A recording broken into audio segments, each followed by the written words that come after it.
talking Clippers. Clippers hot start, so hot of a start that they had you picking Blake Griffin for MVP. The MVP I said that he through the should first be, two.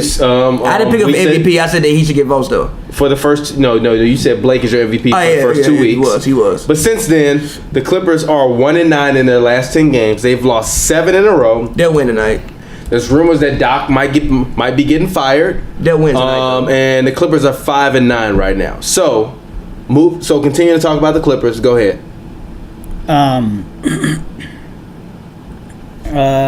Sorry, I lost my train of thought. Sorry. No worries. Yeah, the Clippers.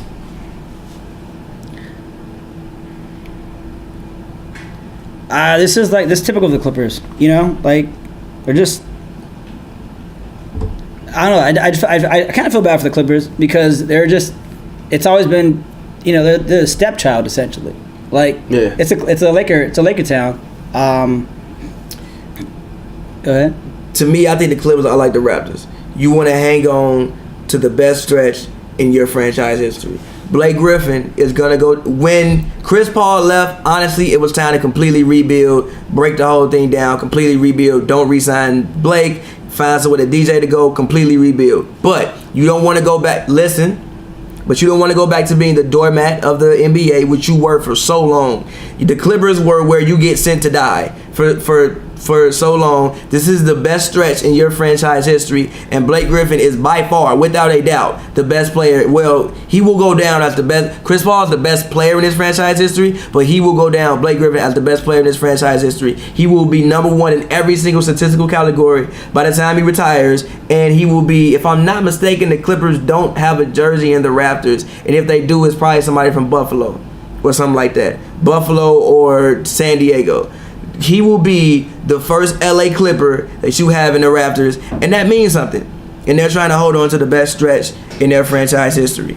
Okay, first of all, everybody, just do me a favor. Stop overreacting with this Clippers thing. They're going to make the playoffs. No, it's not about that. They're going to make the playoffs. No, it's not about that. Number one, Patrick Beverley has been out the past 4 games. He has. Danilo Gallinari has been hurt and not looking like himself. I told you that was going to happen, though. You did, but I told you that I needed 62 games from Danilo. So I still got my chance to get 62 games from Danilo. And Teodosic has plantar fasciitis. That he's fucked for the year. So Teodosic, Patrick Beverley, Danilo Gallinari are hurt. Those are 3 key guys that you need on that team in order for that team to win. They don't have any really Patrick Beverley missed the past 4 games. They've lost 9 in a row. They've lost 7 in a row. And Milo's out for all. And Milo's has been out since like game 5 of the season. Yeah. And Danilo has been hurt and Danilo is honestly, regardless of being hurt, Danilo Gallinari has been trash this season. He has not adjusted to becoming the second scoring option. In Denver, he was number 1 for so long, and everybody knew that he shouldn't be number 1, and he was kind of teetering. Danilo is a second or third option, but he hasn't been that this year at all for them. I just don't think Danilo is the guy for this team. I don't think I think they needed a more athletic swing man. Like who though? Who else were they going to sign? I mean, I don't think there's really anybody to sign in this year's class besides Danilo, but that doesn't mean he was the best fit for this team. I think they need a more athletic wing. Even if this team had a healthy Rodney Hood. Oh yeah, Teodosic only played 2 games this season. Even if this team had a healthy Rodney Hood, I think they'd be a little bit better.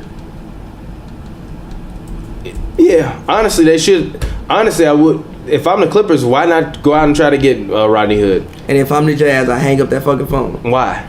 Why do I want? Who you want? Why? Who you want? For who? For Rodney Hood. Y'all gonna be trash this season. Who you want? I don't think it's time to really rebuild though. I give you Austin Rivers for Rodney Hood. Fuck no. Why not? Because I got Donovan Mitchell. Okay, true. But stop overreacting with the Clippers' losses. I think they'll be okay.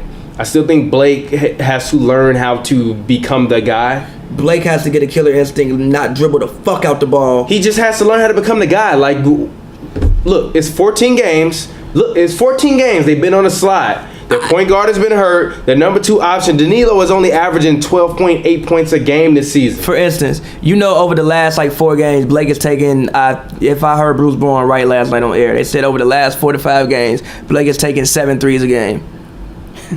Danilo hasn't played. No, stop. Did you hear what I said? Yeah.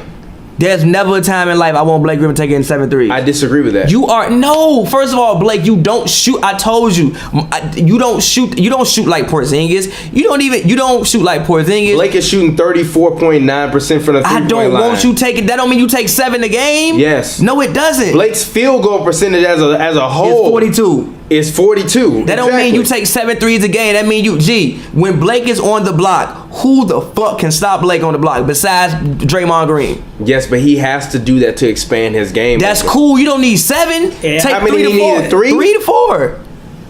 I think at this point in time, with the way the NBA is, with the I don't like big man taking 7 threes ever. I don't give a damn what era we in. No, he's not. He's not a small guy. There's no reason for it to be out of the key. Like, what's the point? There's no reason for you to be okay. If you get the ball and you take 3 to 4 threes a game, that's cool. On like a pick and pop situation, that's cool. But I don't want you handling the ball and pulling up for 3. No, that's not where you're best at. Yeah. Literally, when Blake gets on the block and decides, hey, you know what, I'm gonna score right now. Well, that's the thing about taking 7 threes means like it's intentional. Like he's making a conscious decision. Like I want to shoot taking a 3. 6 threes a game. But I'm saying like, But over the last 4, it was. But if 7, he's shooting 8. 35% from I the 3, still don't want why? you taking 7 threes a game, dog. You giving up easy buckets down low.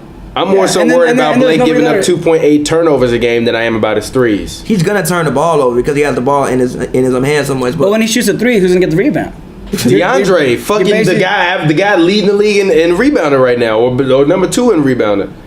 DeAndre's averaging 14. DeAndre's averaging 10 and 14. That's the problem. You need DeAndre at 14 and 14, 15 and 14 for you to be effective. You need Danilo to not be fucking averaging 12.8 points a game and to give you 18 to 20 points a game. That's what the fuck you bought Danilo there for. The reason why Blake is acting the way that Blake is acting because ain't nobody else doing shit. But and Patrick Beverly's hurt, Danilo's hurt, DJ can't fucking score, and which is why I say you technically need to start the fuck over. No, you don't. I still don't think they need to start over. They should have. I think if Teodosic wasn't hurt, they would probably be they would be fine. And even the games that they're losing, they're not getting blown off the floor. They're losing games late. The game versus OKC, late loss. Cleveland, late loss. They're losing games late. They're setting themselves up to be the Raptors of the West.